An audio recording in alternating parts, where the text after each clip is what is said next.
us today. Thanks for having me back. It's always a pleasure to be with you. All right. Now, I'd like to start with the topic of blockchain because it was recently announced that possibly Bitcoin could become illegal somehow, and you can explain a little bit about that, how this all works. But like somehow embedded within the blockchain, there are illegal links to child pornography. So how does that all work, and how does that then make Bitcoin possibly where it could be outlawed? Well, I mean, I'm no expert, but my producer on my website, he is an IT guy, and he alerted me to all of this, and the reportage on this is accurate. It's not fake news. Anyone can, well, almost anyone can download the blockchain, and then if you have enough computer savvy, you can go in and actually look at it. And sure enough, it's in there. There are right now. Many, many, many links to child pornography in particular.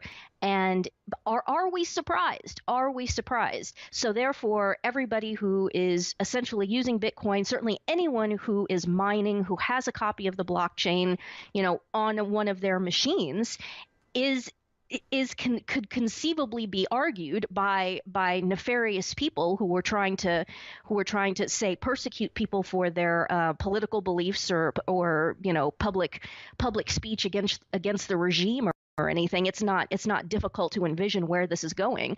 So anyone who has this blockchain technically is in possession of links to child pornography, and I think they've also found somehow, and I don't understand this, not being a tech nerd, but apparently there's also some images somehow in the blockchain. Again, I don't understand that.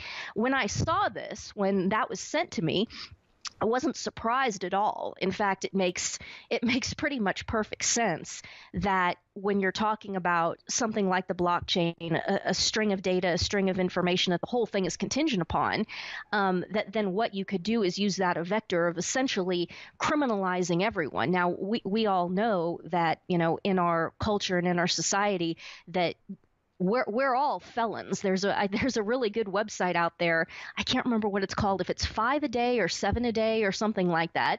And it's just somebody, going through the U.S. code and demonstrating how pretty much every single person in the United States commits, according to the U.S. code, commits something like 5 felonies a day.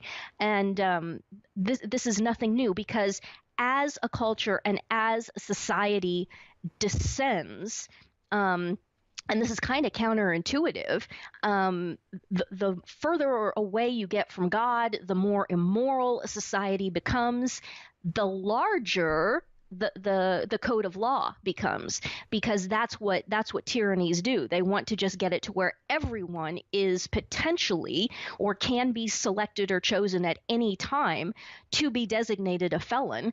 And this is an old tactic. So it's absolutely no surprise that the Bitcoin blockchain and all of the other crypto blockchains would then have something like this going on. Now the question is this is it putting the child pornography into the blockchain? Is that simply actual users and traders in child pornography just trying to use this blockchain as their means of communicating with each other in a clandestine way? Or is it, in fact, nefarious actors inserting this in, and even state-sponsored actors, whatever, inserting this in to, in fact, make everyone, quote unquote, not just guilty of a felony, but guilty of one of the most heinous felonies that there really is in the world, the sexual slavery of children and trading in that? Is it a combination of the two? I don't suppose that's the most important question, but I think what it does speak to, and I know not a lot of your listeners are involved in these cryptocurrencies, and I've been warning about them since the beginning. First of all, because the thing that occurred to me is this simply doesn't make any sense, because what happens when the electricity goes out? What happens when the lights go out? What happens when just the internet goes out? What the hell good is having this, or having assets stored in this, using this medium, if you can't get out. I remember dealing with something like this in my days as a futures broker. What good is having, for example, a pork belly contract that you've bought weeks or months ago at a price significantly lower than where it is now? It's showing an open profit on your equity run. But what the hell good is that position if you can't get out? If there's no way to liquidate that position without, the criminals in Chicago in the pork belly pit sliding you all the way back down and taking all of your paper profit away. What the hell good is having a stop loss on a position if, the market will not honor, will not elect, and that happened to me in the silver market in the great silver debacle of May of 2011. I had people who were long silver and were very disciplined and had stop losses underneath the market. And when that great manipulated event of May of 2011 happened, and the market sold off, it went through their stop loss price. I call down to the floor and say, "Can I please have my fill?" Because as we all know, a stop loss means that when your price is touched, your order converts into immediately a market order, and so you're owed a fill. And then of course they called back to me and said, "Well, the broker elected not to execute your stop." Well, this is criminal. What the hell good is having a stop loss order if the rules of the game are not going to be observed? If there's no liquidity, if you're trying to sell and there's no bid, if you're trying to buy and there's no offer, what good are any of these things? And it's kind of the same obvious problem with the cryptos. And now we have this extra added layer of this nefarious activity. All right, at what point are we going to look at this and say, look, this is a proof set. This is a direct proof set of what we've been saying about how all money, all currencies, all of these things are truly related and are contingent upon the underlying morality of the people who are backing said currency and, the culture in general. So it's almost like, what you say to a little kid and say, this is why we can't have nice things. This is why we can't do things like this in this culture, because the culture is so spectacularly corrupt that the second you set up anything like this and provide, obviously this is a massive string of data that's, publicly available with conceivably anonymity as to who is putting what into this blockchain. The anonymity is what we're looking at here. Well, obviously, if you live in an absolutely debauched, immoral, godless, post-Christian culture, then obviously what you have to expect is something like this is going to happen, and there's going to be people, swapping child pornography links with each other using this vector. And so, that first asks the question, wait a minute, who's backing this? Who are we dealing with here? Who do we go to? Who do we appeal to when things like this are happening? Well, you can't. There is no one. That's the question. Who is behind this? Who is backing this? In the sense, when I say who is behind this, not in the sense of it's a grand conspiracy, but in the sense of, the U.S. Federal Reserve notes as backed by the full faith and credit of the government of the United States of America, or whatever the exact verbiage is. And we see those words. And now today, I think probably all of your listeners completely agree that the words backed by the full faith and credit of the government of the United States is a laugh line. It is a laugh line. And so if that is a laugh line, then good grief, when you look at something that is like cryptocurrencies, where there's essentially no one behind it, at least no one identifiable, there's nobody that can be held to account. And at that point, what it becomes just kind of like a microcosm for the overall culture. And so you say to me, Anne, are you willing to trust storing your wealth in a paradigm that is a microcosm of the broad American neo-pagan post-Christian culture.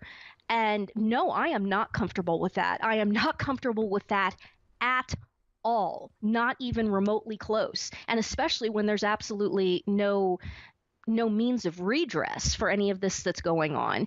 And now we're getting into notions where this could be used to, nefarious actors in the government. They're clearly looking to censor speech, censor political speech, make sure that all discussion, preaching of Orthodox Christianity, especially with regards to the sixth commandment, which is, of course, thou shalt not commit adultery, and everything that's under that category header. Any sort of discussion of that is now actively being branded as hate speech, criminalized, so on and so forth. Okay, let's look at the Venn diagram. People who are in good faith, trying to find some sort of an alternative, and trying to find some way of protecting their wealth, an alternative from the U.S. dollar, an alternative from the mainstream banking system. People in good faith looking at these cryptos and saying, well, maybe this is a way for me to protect myself. Let's look at the Venn diagram of people who are Orthodox believing Christians and do hate sin and do hate sodomy and sexual immorality and all of these things, and do hate abortion and et cetera, et cetera.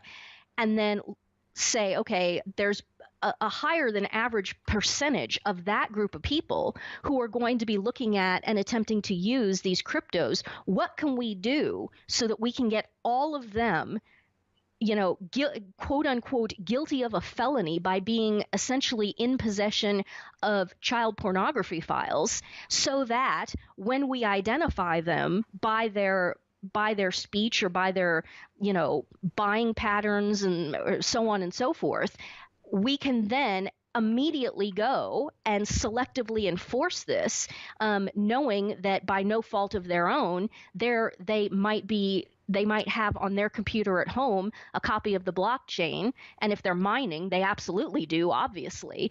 And they could then be prosecuted for participation in child pornography or the transmission of child pornography or something like that. It's pretty obvious. It's not surprising. And it just goes to show you have to constantly be asking yourself, who am I associating with? Who am I doing business with here? And I don't think that it's acceptable at this point to look at something like these cryptos where you have absolutely no idea. And that's the point. You have no idea who you're associating with. You have no idea who is backing this. And then you're essentially letting these people, in a certain sense, into your home so that they can plant phony evidence against you to be used by a nefarious state. We just have to wake up. And I hope that a lot of people that were in cryptos and that were in Bitcoin were able to salvage, if not maybe even come out ahead. And hey, if you came out ahead on it, God bless you. I'm very happy for you. Thanks be to God. But get out of there and stay out of there and just look at the volatility. I think we've discussed this before on your show, Elijah.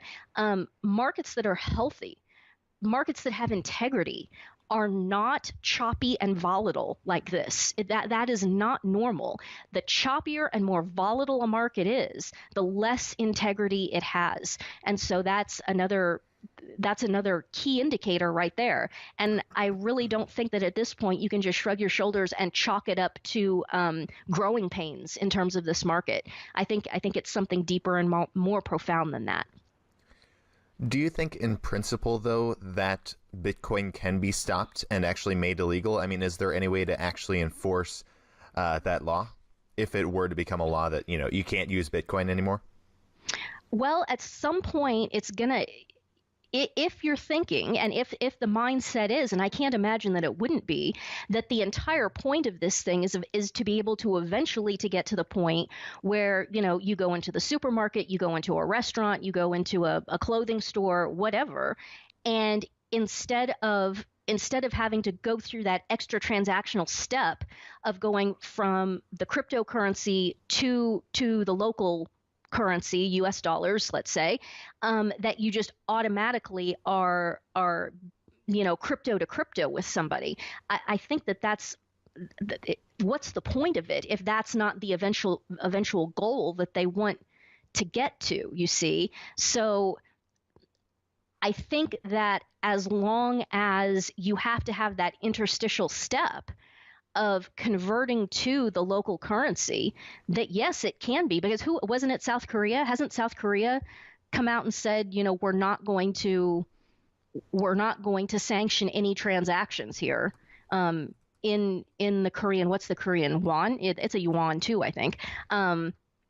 We're not going to sanction any of this. And that was a cause of, again, some extreme volatility, huge sell-off, massive chop, just when South Korea said, we're going to put some barriers up to this. The other thing in terms of can you get rid of it, I just hasten to remind everybody, you can get rid of it if you turn off the electricity. If you turn off the internet, it doesn't exist. I mean, I puzzle at the fact that there are so many people who've been on the precious metals bandwagon and who have been, very sound on the notion that, physical possession is of massive importance. And, Barnhart axiom 2A or whatever you want to call it, that if you can't stand in front of it with an assault rifle and physically defend it, then you don't own it and you probably never did. So the same people who are like, yeah, right on, that this is why we want to have precious metals and so on and so forth. We want to physically possess it.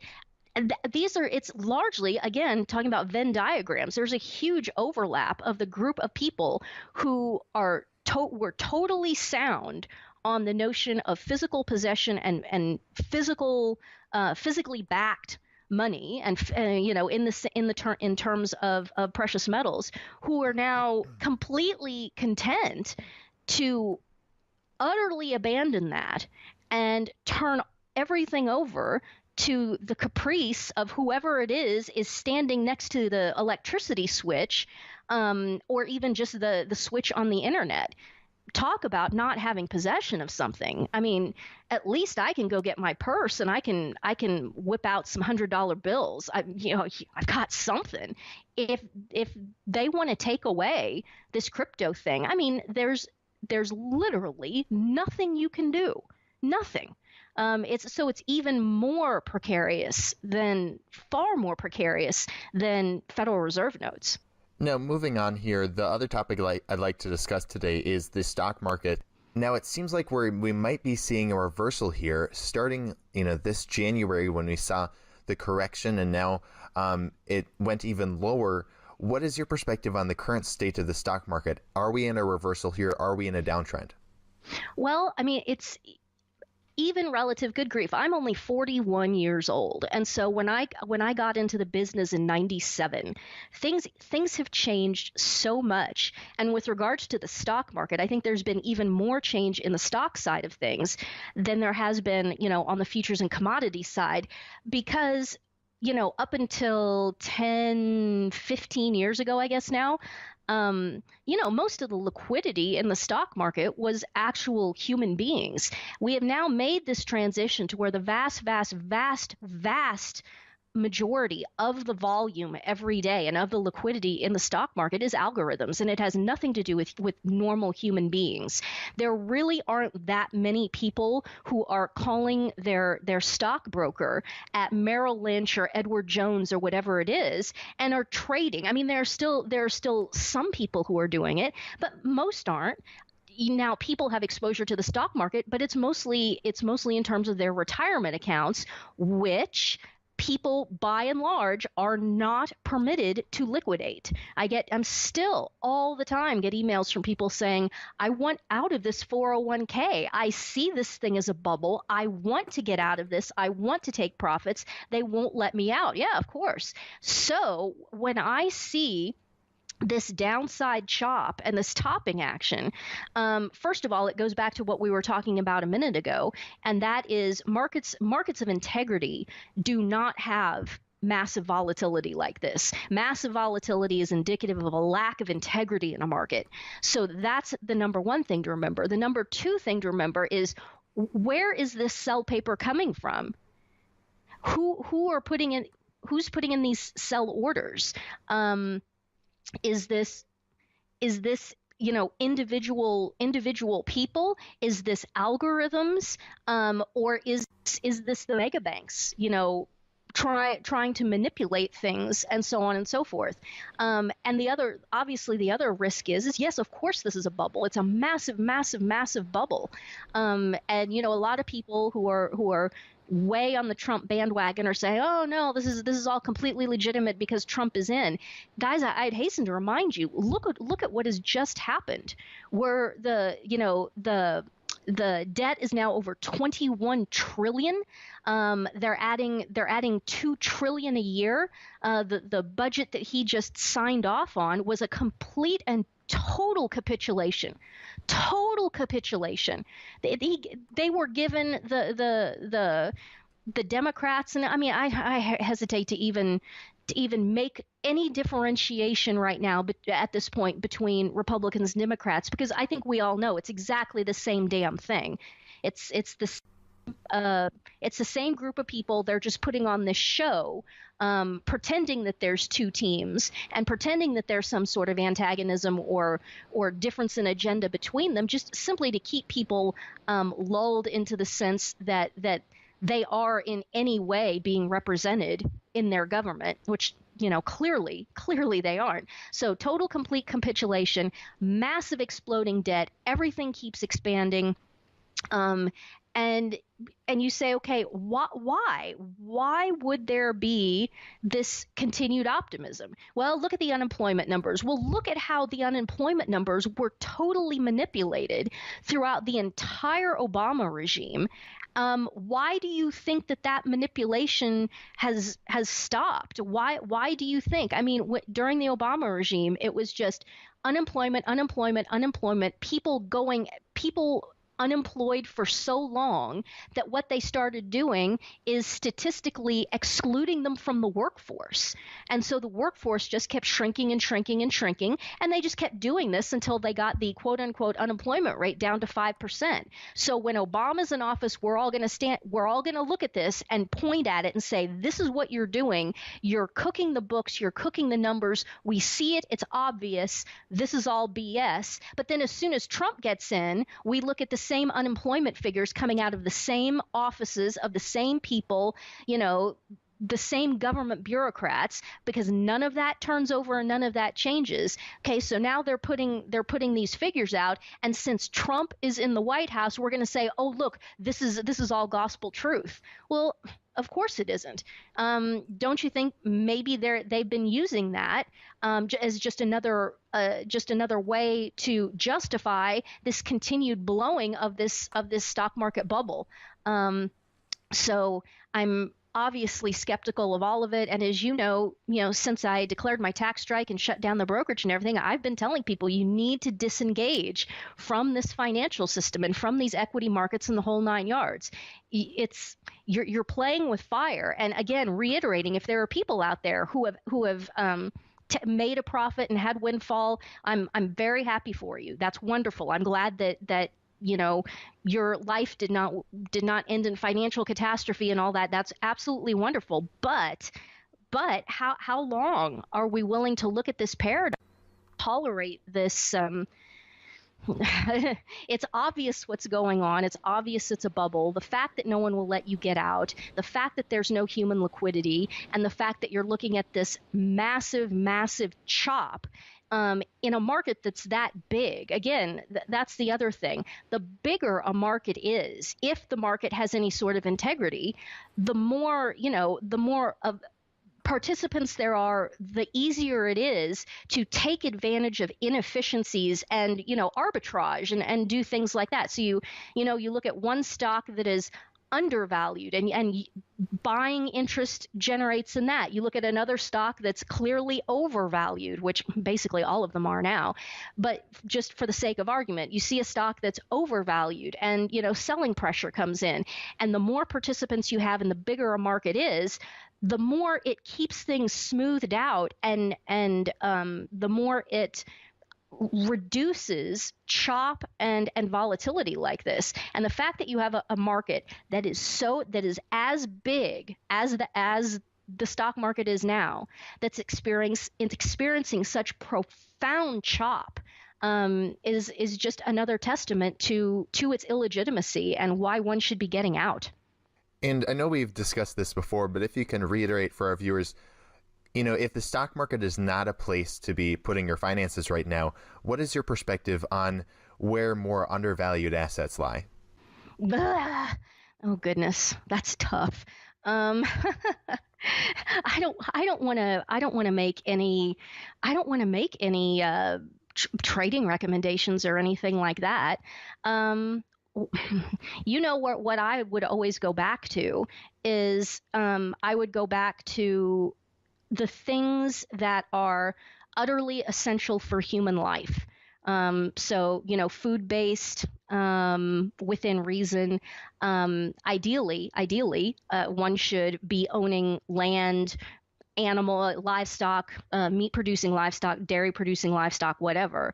But I guess the criteria that I would put to things would be, is this company or is this paradigm something that is absolutely essential to human life? And if it isn't, if it's anything extraneous, if it has to do with entertainment or even technology and computing and things like that, that is not necessary for human life. I think the things that will hold their value the most will be those that are tied directly to human life. So I guess food and things like that. But again, I do not want to make any buy recommendations for any equities. All right. Well, Ann Barnhardt, thank you so much for sharing your time with us today. Before we let you go, did you want to share with the viewers any last thoughts you had and where they can find you online? Well, sure. As always, I'm at www.barnhart, BARNHARDT.biz. That's pretty much the only place that I live on the internet. And we're doing a podcast over there. I have an in-house proprietary podcast about once a week, once every 10 days, something like